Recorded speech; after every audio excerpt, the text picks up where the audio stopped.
یار سب جمع ہوئے رات کی تاریکی میں، کوئی رو کر تو کوئی بال بنا کر آیا۔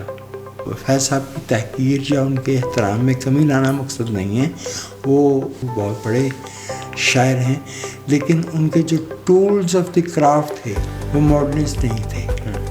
انتظار حسین صاحب نے احمد مشتاق کے بارے میں کہا کہ یہ صرف اختتام کا شاعر ہے۔ معاف کیجیے گا اگر مجھے آپ کے والد محترم علی افتخار جعفری صاحب کی ایک بات یاد آ جائے، مجھے ان سے گلہ پیدا ہوتا تھا۔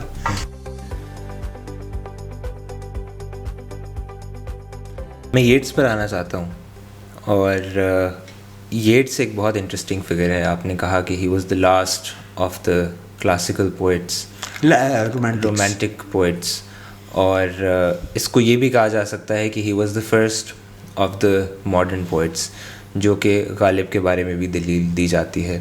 ہوں گرمی نشاط تصور سے نغمہ سنج، میں اندلیب گلشن نا آفریدہ ہوں۔ واہ واہ، کہ جو گلشن ابھی بنانا ہے ایلیٹ اور پاؤنڈ نے، اس کے آغاز پر اس کی بلبل ہوں جو بھی بنا ہی نہیں ہے، جو نا آفریدہ ہے، جو ابھی تشکیل نہیں پایا ہوا۔ میں یہ عرض کر رہا تھا کہ Yeats for a very long time he continued to follow the traditional linear romantic lyrical forms of art. It was only towards the end of it کہ انہوں نے اس حقیقت کو ماننا شروع کیا جو 1920s کا پیرس تھا، اس سے متاثر ہو کے اس میں اسٹائن تھی، اس میں بہت سے اس میں پہنچ گئے تھے، ہیمنگوے وہاں آ گئے تھے، اور بہت سے لوگ تھے جو اسکاٹ فٹز جیرلڈ پیرس میں بیٹھے تھے۔ 1920s کے پیرس کو تو ہیمنگوے نے اے موویبل فیسٹ کہا ہے نا، that was capital of the world at that point in time, right, especially when it comes to art. تو آرٹ میں تمام تحریکیں جو تھیں وہ پیرس سے شروع ہو رہی تھیں، تو اس میں ییٹس نے جو ہے وہ اس سے اثر قبول کیا اور اس میں نئی چیزیں لے کے آئے۔ ییٹس کے ہاں جیسے میں نے آپ سے بھی عرض کیا کہ عزرا پاؤنڈ کا تو یہ ہوا نا کہ عزرا پاؤنڈ تو آؤٹ رائٹ فیشسٹ ہو گئے، مسولینی کے ساتھ مسولینی کے بارے میں تقریریں کرتے رہے، اور ہم نے آپ کو ٹی ایس ریڈ کے بارے میں عرض کی کہ کیتھولک کنزرویٹو رائلسٹ۔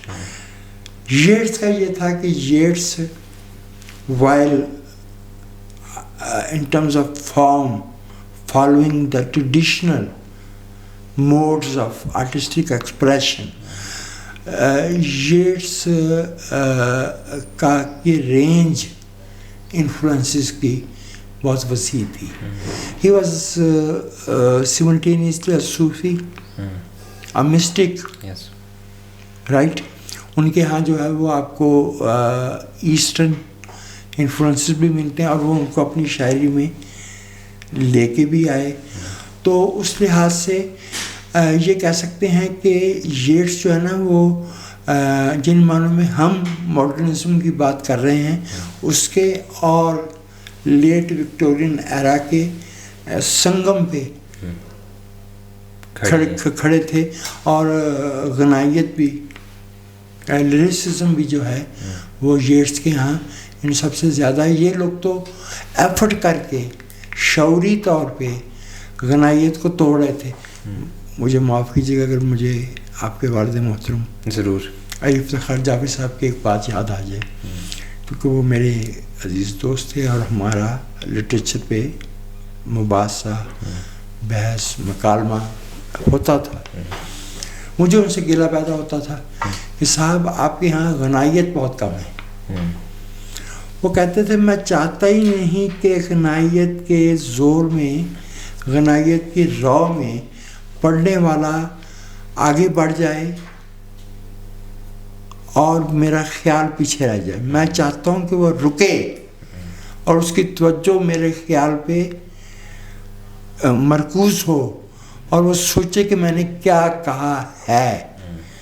تو وہ بھی شعوری طور پہ غنائیت کے خلاف بغاوت کر رہے تھے، اور یہ صرف انہیں کے یہاں نہیں تھا، یہ ان کے دوست محمد خالد کے یہاں بھی تھا، یہ ہمارے بہت سے جدید شعراء کے ہاں ہے, especially those who went for prose poetry, جو پابند شاعری میں تھے, اور اس میں ان کے ہاں مجید امجد میں آپ کو یہ کم ملے گا, لیکن آپ کو راشد کے ہاں ملے گا. راشد کے ہاں آپ کو باقاعدہ رکنا پڑتا ہے یہ جاننے کے لیے کہ راشد, حالانکہ پابند شاعری کر رہے تھے, لیکن پھر بھی راشد کے ہاں آپ کو رکنا پڑتا ہے کہ راشد کیا کہہ رہے ہیں. راشد کے ہاں شعر سے زیادہ شعر کا خیال آگے نکل جاتا ہے. خیال میں تو جو فیض صاحب کی بھی ہے, لیکن فیض صاحب نے اس کو غنائیت کے اور جو روایتی سانچہ ہے ہماری شعر کا, ہماری شاعری کا, ہمارے لحن کا, اس کو برقرار رکھا ہے. یہ ایک وجہ بھی ہے فیض صاحب کی جو انسٹنٹ پاپولیرٹی ہے, اس کی ایک بڑی وجہ ان کی غنائیت ہے. راشد صاحب کو اگر اس سر سے پذیرائی نہیں مل سکی, اگر مجید امجد کو سر سے پذیرائی نہیں مل سکی, تو اس کی وجہ یہ ہے کہ یہ دونوں صاحب شعوری طور پہ چاہتے ہیں کہ پڑھنے والا رک کے غور کرے کہ شاعر کیا کہہ رہا ہے. آئی ہوپ کہ مجھے یہ مصرع صحیح طرح سے یاد ہے. مجید امجد کہتے ہیں, اتنے بڑے نظام سے میری ایک نیکی ٹکرا سکتی تھی, ایک اگر میں سچا ہوتا. بہت خوب. ٹھیک ہے نا. اب راشد صاحب کے ہاں بیشتر جو ان کی طرز اول کی شاعری ہے, خاص طور پہ آخری زمانے کی, اس میں اگر آپ رکتے نہیں ہیں اور غور نہیں کرتے کہ راشد صاحب کیا کہہ رہے ہیں, تو آپ راشد صاحب کے خیال تک نہیں پہنچ سکتے. فیض صاحب کی تحقیر یا ان کے احترام میں کمی لانا مقصد نہیں ہے. وہ اپنی سطح پہ ظاہر ہے کہ وہ بہت بڑے شاعر ہیں, لیکن ان کے جو ٹولز آف دی کرافٹ تھے وہ ماڈرنسٹ نہیں تھے. وہ مقصدیت, اور اس میں بھی حتمی مقصدیت اور غنائیت, اور جو فنی ٹوٹیلٹی ہے, جو فنی دی گئی شکل ہے, وہ اس کو فالو کرتے ہیں. یہ بات آپ کو جیلانی کامران میں نہیں ملے گی, یہ بات آپ کو ضیاء جلندری میں نہیں ملے گی, یہ بات آپ کو راشد میں نہیں ملے گی, مجید امجد میں نہیں ملے گی, اور بہت سے بعد میں آنے والوں مثلا عذرا عباس میں نہیں ملے گی, مبارک احمد میں نہیں ملے گی. بالکل. تو اس لحاظ سے ایسا نہیں ہے کہ ہمارا ادب جو ہے وہ مغربی ادب سے متاثر نہیں ہوا ہے. بالکل ہوا ہے, اس لیے کہ جس جنگ سے یورپ براہ راست متاثر ہوا تھا, شیل شاکڈ ہوا تھا, جس نے ان کے حقیقت کے تصورات کو تو پھوڑ کے رکھ دیا. ہماری زمین میں تو وہ جنگ لڑی نہیں گئی, ہماری ہڈیوں پر سے تو وہ حادثہ اور وہ سانحہ اور وہ تباہی نہیں گزری, accept of course partition of 1947, but that is largely speaking a minor incident when compared with the enormity of the destruction wreaked by 2 world wars.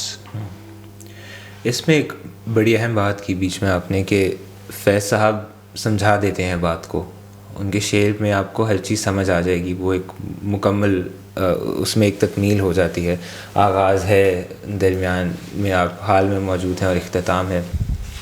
انتظار حسین صاحب نے احمد مشتاق کے بارے میں کہا کہ یہ صرف اختتام کا شاعر ہے. شعر ہے احمد مشتاق کا, اگر مجھے یاد صحیح آ رہا ہو, پانی میں عکس اور کسی آسماں کا ہے, یہ دریا یہ ناؤ کون سی ہے, یہ دریا کہاں کا ہے. تو انتظار صاحب نے کہا کہ یہ پہنچ کر احمد مشتاق بتاتے ہیں کہ میں کہیں پر ہوں, لیکن میں کہاں پر ہوں یہ تمہارا کام ہے سمجھنا, اور میں کہاں سے آیا ہوں یہ بھی تمہارا کام ہے. اس بیچ میں ایک صاحب یگانہ تھے جی, جنہوں نے جو کہا وہ ایسے معلوم ہوتا ہے گویا وہ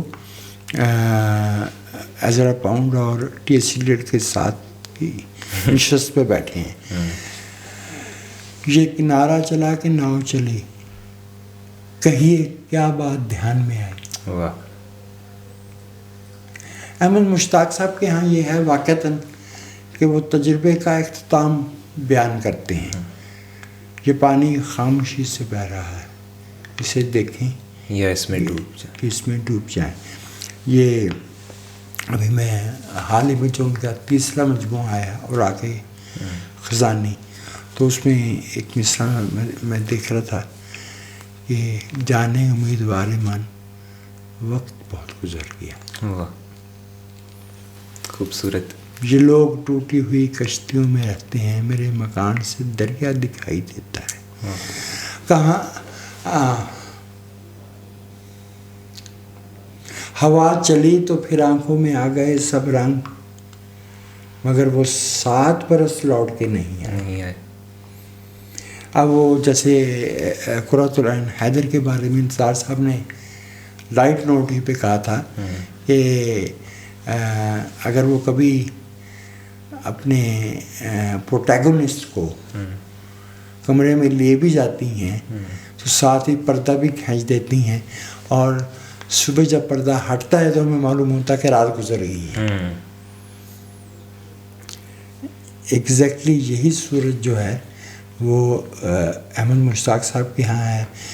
جاتے ہوئے ہر چیز یہاں چھوڑ گیا تھا, لوٹا ہوں تو ایک دھوپ کا ٹکڑا نہیں بھاگتی. لوٹا ہوں تو ایک دھوپ کا ٹکڑا نہیں ملتا. اے مقام بول کہاں وہ مکیں رہتے ہیں, یار سب جمع ہوئے رات کی تاریکی میں, کوئی رو کر تو کوئی بال بنا کر آیا. لیکن یہ جو مغربی شاعری میں تصور تھا, جب اسی ماڈرنزم کا ریئیکشن آیا تو لوئی میکنیس آئے. Most are acceptors, born and bred to hardness, and would take things as they come. But some, refusing hardness, and more who are refused it, would pray that another and a better kingdom come. جو modernist poet ہے اس نے better kingdom کا dream ہی اٹھا کے پھینک دیا ہے, اس کے لیے اس کی کوئی اہمیت ہی نہیں ہے. اور اس کی بہت اچھی مثال ایلیٹ کا فقرہ ہے کہ on Margate sands I connect nothing with nothing. میں کیا کس چیز سے کس چیز کو جوڑ رہا ہوں کہ جو ہے ہی نہیں اس کو کسی اور غیر موجود چیز سے جوڑ رہا ہوں. The broken finger nails of dirty hands, my people humble people who expect nothing. ہم نے جو کہ اتفاق سے شاعری کے اور پینٹنگ کے بارے میں زیادہ بات پہ تھوڑی بہت بات اردو شاعری کی بھی ہوئی, لیکن ایگزیکٹلی یہی تصورات جو ہے یہ مغربی ادب میں ڈرامہ میں بھی آئے, یہ بیکٹ میں بھی آئے, عربی میں بھی آئے, آئینیسکو میں بھی آئے. تو آرٹ جب بدلتا ہے, جب اس کی سینسیبلٹی بدلتی ہے تو وہ اپنی ٹوٹیلٹی میں بدل جاتی ہے, وہ اپنی کلیت میں بدلتی ہے, وہ ٹکڑوں میں تبدیل نہیں ہوتی. بنیادی بات یہ ہے کہ جو ماڈرن موومنٹ تھی آرٹ کی, یہ بنے بنائے سانچوں کے خلاف شعوری کوشش تھی, اس روشنی میں کہ اگر وقت کا, اسپیس کا, سیاسی امیدوں کا سانچہ بدل گیا ہے تو آرٹ جو ہے وہ پیچھے کیسے رہ سکتا ہے. آرٹ کو ریفلیکٹ کرنا ہے جو کچھ ارد ہو رہا ہے. آخری سوال کی طرف آتے ہیں, اور وہ یہ ہے کہ کیا آج ضروری ہیں یہ شعراء ہمارے لیے؟ آرٹسٹ تو کبھی بھی ریلیونٹ نہیں ہوتا,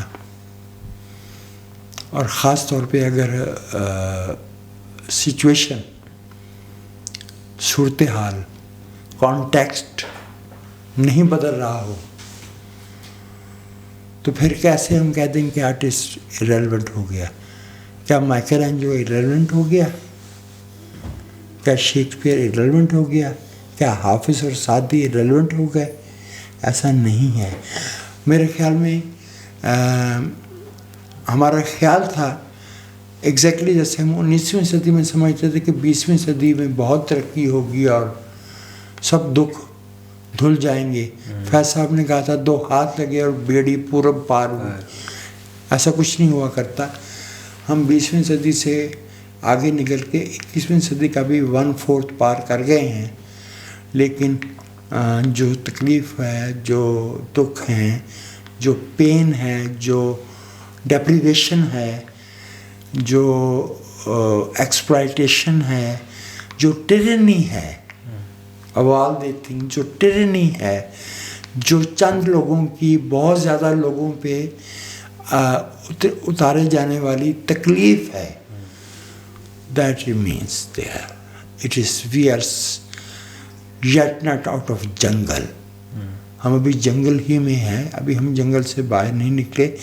One is hopeful کہ شاید کبھی آنے والا اس جنگل سے باہر نکل پائیں. لیکن مجھے خدشہ یہ ہے کہ ہر دفعہ ہم جب یہ خواب دیکھتے ہیں کہ آنے والے اس جنگل سے نکل پائیں گے، we find ourselves in another jungle.